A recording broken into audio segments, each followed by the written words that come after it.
તો મિત્રો આજે આપણે બનાવશું શુદ્ધ કાઠિયાવાડી ચૂરમાના લાડુ।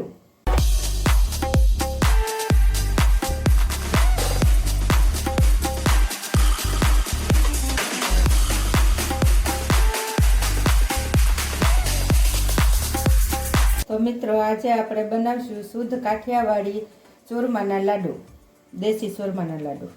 તો આ તેની સામગ્રી છે। ઘઉંનો લોટ કરકરો છે, ભાખરીનો, પછી ઝીણું સમારેલું ટોપરું, બદામ, ગુંદ છે કાસો, પછી આને ફૂલાવવાનો છે, ઘી, ગોળ અને કિસમિસ, તેલ મોણ માટે ને પાણી બાંધવા માટે। તો આપણે આ પહેલાં ભાખરીનો લોટ લઈ લઈશું, તેમાં આપણે અડધું પાવું તેલ નાખી દેવાનું છે અને પછી આ રીતે લોટ બાંધી લેવાનો છે, કઠણ બાંધવાનો છે ભાખરી કરતાં। હવે આ લોટ સરસ બંધાઈ ગયો છે ને આવી રીતે તેને જાડી એવી ભાખરી બનાવી નાખવાની છે। પહેલાં બહુ વાસી નથી વણવાની અને બહુ સડવાઈ નથી દેવાની। પહેલાંના ગોઢિયા આવી જ રીતે સુરમું બનાવતા। તો હવે લોટી ગરમ થઈ ગઈ છે, તો આપણે તેને આવી રીતે ભાખરીને સોળવી લઈશું ધીમા ગેસે।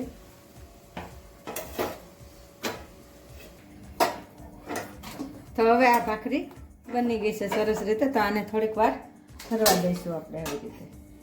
તો હવે આ ભાખરી ચડી ગઈ છે અને ઝીણી ખમણીમાં ખમણી લેવાનું છે અને ચૂરમું તળીને પણ કરાય, પણ આપણે એ રીતે નથી કર્યું, શુદ્ધ દેશી બનાવવાનું છે। પહેલાંના ગૌરિયા બનાવતા એવી રીતે સરસ, પહેલાં આવી રીતે બનાવતા, સાવણીમાં તળી। આ ચૂરમું સરસ ખાવામાં બહુ જ મીઠું લાગે છે, તળેલો ચૂરમું કરતા મસ્ત। તો હવે આ રીતે ચૂરમાને મસ્ત આપણે ખમણી લીધું છે, આવી રીતનું બનાવી લેવાનું છે। પછી તેને આપણે ઘીમાં તળી લઈશું। તો આપણે એમાં 2 ચમચી જેટલું ઘી નાખી દઈશું। પહેલાં એમાં ગુંદ આપણે તળી લેવાનું છે। તો આપણે અડધી વાટકી ગુંદ લીધો છે, તેને આ રીતે ઘીમાં તળી નાખશું। પહેલાં સરસ ફૂલાઈ જાય એટલે લાલ થઈ જાય।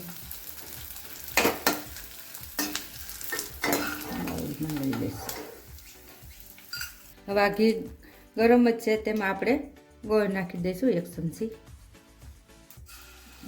પછી તેને પાક લેવાનો છે, બહુ પાક નથી લેવાનો, ઓછો લેવાનો। પાક આવી જાય એટલે ગોળ આખો ફૂલાઈ જશે। હવે તેમાં ચૂરમાનો ભૂકો નાખી દઈશું।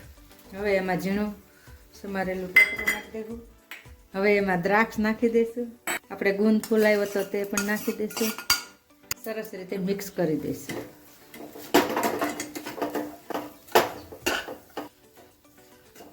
હવે આ સરસ કાઠિયાવાડી દેશી ચૂરમું બની ગયું છે। આપણે તેને ગરમ છે ઠરે ત્યાં સુધી ખમી જઈશું, પછી લાડુ વાળી લઈશું મસ્ત। તો હવે આ ચૂરમું ઠરી ગયું છે, આપણે એને આ રીતે સરસ લાડુ વાળી દઈશું। ઓછા હાથે વાળવાના છે એટલે ઘી બહાર ન નીકળી જાય આવી રીતે। હવે આપણે આ લાડુ તૈયાર થઈ ગયા છે। આપણે ઝીણું ટોપરું એમાં ઉપર આવી રીતે વેરી દઈશું।